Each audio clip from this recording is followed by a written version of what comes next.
네, 안녕하십니까. 인성교육 만세 저자 윤문원입니다. 작년 10월 29일 날 그 인성교육진흥법이 국회에서 통과를 됐습니다. 그 법이 1월 21일 날 공포가 되고 그 6개월 후인 금년 7월 21일부터 그 시행에 들어가게 되었습니다. 아마 그 인성교육진흥법에 따라서 전 국민들이 에 대한 인성교육을 실시하는 인성교육 시대가 열리게 된 거죠.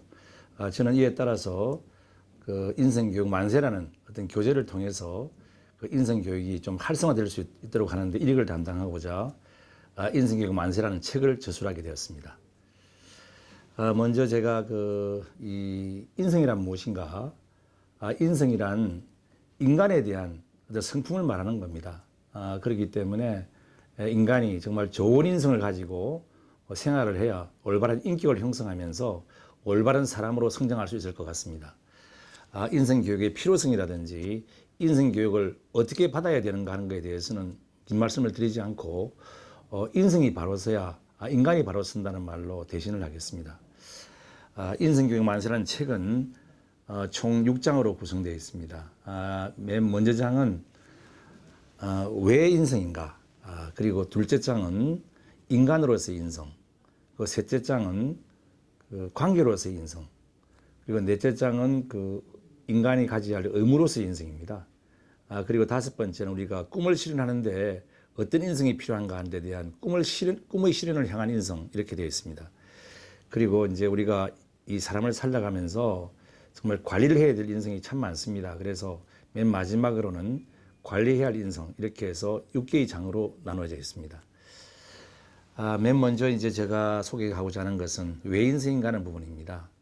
우리가 이제 먼저 왜 인성인가를 알기 위해서는 인간이란 무엇인가에 대해서 알아야 될 것 같습니다.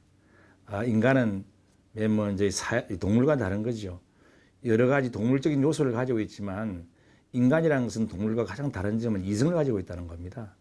그렇기 때문에 이런 이성을 가지고 우리가 인성을 기르는 거죠. 이 동물이라는 것은 하나의 본능적으로 행동하게 되는데 인간은 이성을 가지고 정말 문화적인 활동도 하게 되고 정말 여러 가지 도구적인 존재로서 많은 정말 이성적인 활동을 많이 하게 되는 겁니다. 그렇기 때문에 우리가 인간이기 때문에 인성을 기를 수 있는 겁니다. 동물의 경우는 인성을 기를 수가 없는 거죠. 본능에서 행동하기 때문에.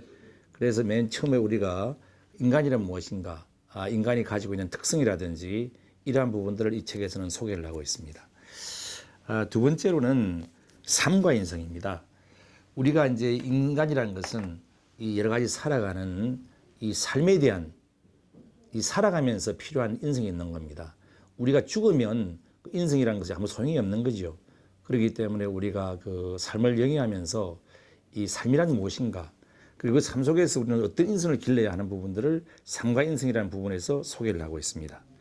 그리고 이 세 번째로는 그 홍익인간에 대한 이야기입니다. 우리나라의 건국이념이 홍익인간을 정하고 있습니다만 우리가 인생의 궁극적인 목표는 홍익인간을 지향하는 겁니다. 어떻게 우리가 그 인성을 길러서 정말 공동체에서 어떻게 이 공동체에 우리가 그 역할을 할 것인가 하는 이런 부분들이 굉장히 중요한 거죠. 인생의 궁극적인 목표는 홍익인간의 어떤 지향성입니다. 그리고 우리는 인간은 사회적 동물로서 공동체 생활을 하고 있습니다. 우리는 개인에 대한 부분도 있지만 우리는 태어나자마자 사회적 동물로서 한 가족에 포함이 되는 거고 또 사회의 일원이 되는 것이고 나아가서는 또 국가의 어떤 국민으로서 일원이 되는 겁니다.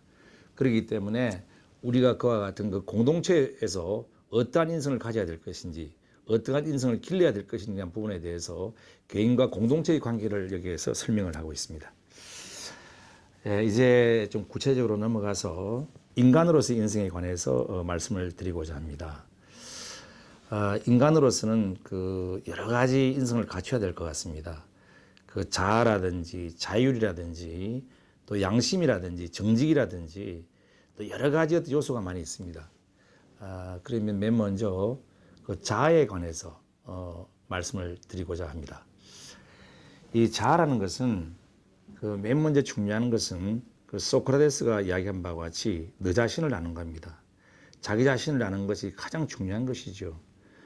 자기의 특성을 알게 되고 자기의 어떤 성격을 알게 되고 자기가 어떤 장점이 있는 것인지 자기가 어떤 부족함이 있는 것인지 자기 자신을 아는 것에서 자아는 출발한다고 생각을 합니다.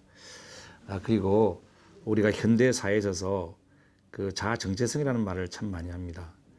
현대 사회에서는 그 자아를 많이 잃어가고 있습니다. 유행에 따르게 되고 또 우리가 어떤 세속에 따르게 되고 자기 자신을 잃어버리는 그런 생활을 많이 하기 때문에 정말 올바른 인생을 가지기 위해서는 자아 형성, 자아 정체감, 자아 정체성 확립이 가장 중요하다고 생각을 합니다.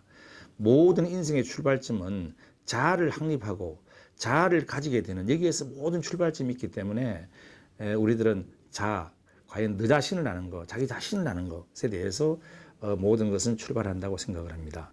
여러분들이 보셨는지 모르겠지만 그 가게무샤라는 영화가 있습니다. 일본 영화인데 가게무샤라는 영화는 소위 말해서 가짜 무샤라는 뜻입니다. 우리 일본의 어떤 그 여러 가지 어떤 이 영주 시대에 서로가 영주 간 다툼을 할 때에 많은 사람들이 피를 흘리게 되고 그 영주가 죽게 되면 그 여러 가지 그 영주가 망하게 되는 그런 걸 대비하기 위해서 그 사람과 비슷한 사람의 어떤 무사를 이렇게 가지게 된 거죠. 가게무샤는 자아 정체성을 잃은 하나의 표본입니다. 아마 그 자기 자신을 살지 못하고 대신 살게 되는 이런 거죠. 현대에 사는 사람들이 자기 자신을 잃어가고 있는 이런 데 대한 경종을 울리는 영화가 바로 가게무샤라는 영화입니다. 그래서 우리가 현대를 살아가면서 정말 자기 자신을 확립하는 것, 이것에서 모든 인생이 출발하기 때문에 이 책에서는 그 자아에 관한 여러 가지 그 내용이라든지 또 우리가 그 영화를 통한 이야기 그리고 이러한 점들이 많이 이렇게 망라되어 있습니다. 감사합니다.